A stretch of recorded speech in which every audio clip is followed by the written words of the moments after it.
For most people, the idea of a super conference sounds like a good idea in college football. In similarity to the NFL, you'd have two conferences and the best of the best going against each other on a weekly basis. As we've already seen, Texas and Oklahoma have decided to join the SEC in 2025, and USC and UCLA have decided to join the Big Ten in 2024. Things are happening fast in the college football world, and things look as if two conferences, the SEC and the Big Ten, is going to occur real soon. But for me, someone who's watched college football for the longest of times, and for diehard fans that pack out Boone Pickens Stadium in Stillwater, Oklahoma on a Wednesday night, the idea of super conferences, well, does not sound good, and it sounds horrible. Here's why. I will start off by saying that all of this is happening obviously because of money, as everything in this world is done for. TV deals and TV rights are going to be higher, the schools are going to be making more, everyone at the top will be happy while the bottom feeders will be scrambling to figure something out. But let me say, and I mean this in all honesty, I get it if you're all for super conferences. You want to see the best of the best, you want to see the best games, and because of these conferences, you're going to see an increase in the playoff and the college football playoff size. Expanded playoffs are always bound to happen, and now it's inevitable because of these super conferences. But like I stated, I want to give my reasoning as to why I'm not a fan of these super conferences occurring. Let's start with the obvious factor, and that's the geographical location. I'm a Maryland fan, and it was announced that the Terps will be playing in the Big Ten in 2014. I was devastated to hear that. The bus rides those college students could take to Virginia, UNC, Duke, etc. I mean, isn't that what college football and college basketball, these college sports, all about? Instead, Maryland has to go play Nebraska on a Tuesday night in the middle of December. Sounds like the perfect evening and a big motivational factor for students. And spoiler alert, that may be the reason why you see so many road upsets in college football. But even then, I get it. Money, money, money. Isn't that what all of this is about? Anyway, even though it isn't perfect, the conferences are determined for the most part based on their geographical location, or that's what we've seen in the past. I attend App State, and teams like South Alabama, Marshall, Georgia Southern, Georgia State, and more in the conference in the Sun Belt are all at least on the east side of the country and at least somewhat close together.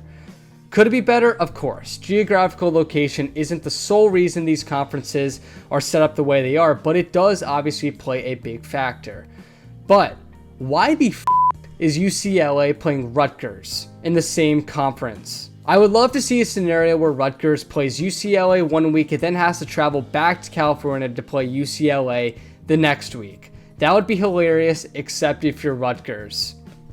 In an article by USA Today, I love the quote that was mentioned by Paul Meisterberg that states that UCLA and USC are leaving the Pac-12 as the clear signal yet that the top level of college football will center on dozens of teams married not by geography, rivalry, or history, but the chase for increasingly large media rights payout and broadcast deals. I already had a problem with the geographical location of schools in the past, but now I think we can all agree it's out of hand.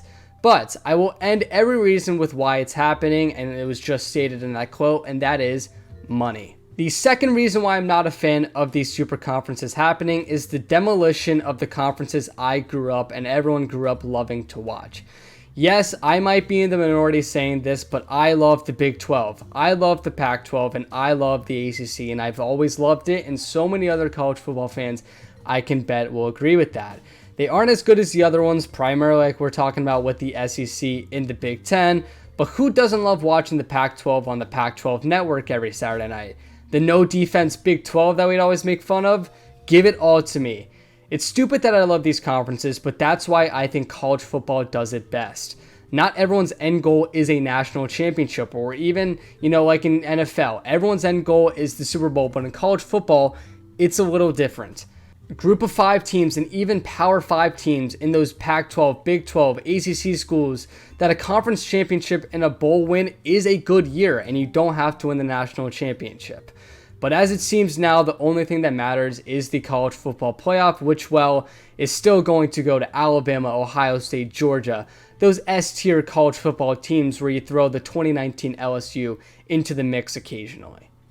Now, my third reason that kind of ties into the ending of what I just talked about is an expanded playoff, and I don't think it changes college football as much as you guys think. There was a time in 2017 where all I wanted was an expanded playoff. I was pulling hard for UCF to get that 4 seed, and they ultimately didn't, and they had to play Auburn in that Peach Bowl that year, and they ultimately beat them. And then next year, you saw them play LSU after another undefeated year, but lose in that bowl game. Even this year with Cincinnati against Alabama, you saw that Cincinnati was awarded the 4 seed, being a being a group of 5 team, but Alabama, even playing one of their worst games, won by a comfortable margin against Cincinnati that game. Yes, with the expanded playoff, you'll get the occasional upset. We saw that with Ohio State over Alabama in 2014 when the Buckeyes were a 4 seed. But I can assure you, not much will change with the expanded playoff.